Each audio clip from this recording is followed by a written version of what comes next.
இந்த கோழி அப்படிங்கிறது நம்மளோட வாழ்க்கையில ஒரு முக்கியமான அங்கம் வகிக்குது. ஏன் அப்படின்னு கேக்குறீங்களா? அந்த காலத்துல சைவமா இருந்தாலும் அசைவமா இருந்தாலும் இந்த கோழி ஒவ்வொருத்தவங்களுடைய வாழ்க்கையிலயும் முக்கிய பங்கு வகித்தது. எப்படி அப்படின்னா, காலையில எழுந்திரிச்சதும் சேவல் கொக்கரிக்கும். 5 to 6 மணிக்குள்ளார கண்டிப்பா அது கொக்கரிச்சிரும் அந்த காலத்துல. ஆனா இந்த காலத்து கோழியோ சேவலோ நம்ம கூட சேர்ந்து நல்லா தூங்குதுங்க.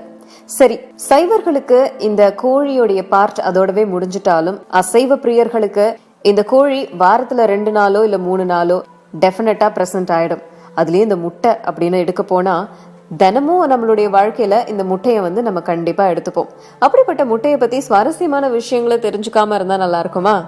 சோ இன்னைக்கு முட்டையை பத்தி தான் நம்ம எல்லாரும் தெரிஞ்சுக்க போறோம். முட்டை புரதம் நிறைந்த உணவு அப்படிங்கிறது எல்லாருக்குமே தெரிஞ்ச ஒரு விஷயம்தான். இந்த முட்டையை குலுக்கி பார்த்து அதனோட சமையல் தன்மை எளிதா அறிந்து கொள்ளலாம். முட்டை எளிதா சுழன்றுச்சு அப்படின்னா அது சமைக்கிறதுக்கு கடினமான முட்டை அப்படின்னு அர்த்தம். அடுத்தது, முட்டையில அத்தியாவசிய அமினோ அமிலங்கள் கலவையா சம அளவுல இருக்கு. இதனோட புரத சத்து மனித திசுக்களை வலுப்படுத்த உதவுது. அது மட்டும் இல்லாம தாய்ப்பாலுக்கு அடுத்தபடியா சத்துக்கள் நிறைந்திருக்கிற உணவு அப்படின்னு பார்த்தா அது முட்டை தான். அடுத்தது, ஃப்ரிட்ஜில் முட்டையை வைக்கிறதுக்கு முன்னாடி நல்லா கழுவணும். முட்டையுடைய ஓட்டு மேல பாக்டீரியாக்கள் தங்கி இருக்கும். அது நம்ம உடலுக்கு கேட விளைவிக்குது. முட்டையோட மஞ்சள் கருவுடைய நிறம் கோழியோட ஆரோக்கியத்தை பொறுத்தே நிர்ணயிக்கலாம்.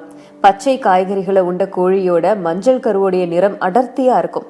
சோளம் மாதிரி உட்கொண்ட கோழியோடைய மஞ்சள் கரு பாத்தீங்கன்னா கொஞ்சம் வெளுப்பான நிறத்துல இருக்கும். அடுத்தது, முட்டையை ஃப்ரிட்ஜில் வைக்கிறதுனால அதனோட ஓட்டுடைய ஆயுளை அதிகரிக்க முடியும் அப்படின்னு சொல்லப்படுது. முட்டையில 70 கேலரிகளும் 5 கிராம் கொழுப்பு இருக்கிறதால உடல் ஆரோக்கியத்தை இது வலுப்படுத்துது. இது எல்லாத்துக்கும் மேல ஒரு இன்ட்ரெஸ்டிங்கான ஃபேக்ட் இந்த முட்டையை பத்தி சொல்லட்டுமா?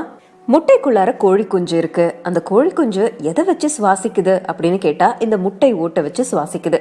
இந்த முட்டை ஓட்டுல இதுங்க சுவாசிக்கிறதுக்கு சிறு சிறு துளைகளும் இருக்கு. சுமாரா இந்த முட்டையில எத்தனை துளைகள் இருக்குன்னு உங்களுக்கு ஒரு ஐடியா இருக்கா? இல்லையா? இப்ப தெரிஞ்சுக்கோங்க. இந்த முட்டையில கிட்டத்தட்ட சுவாசிக்கிறதுக்கு 8000 நுண் துளைகள் இருக்காம்.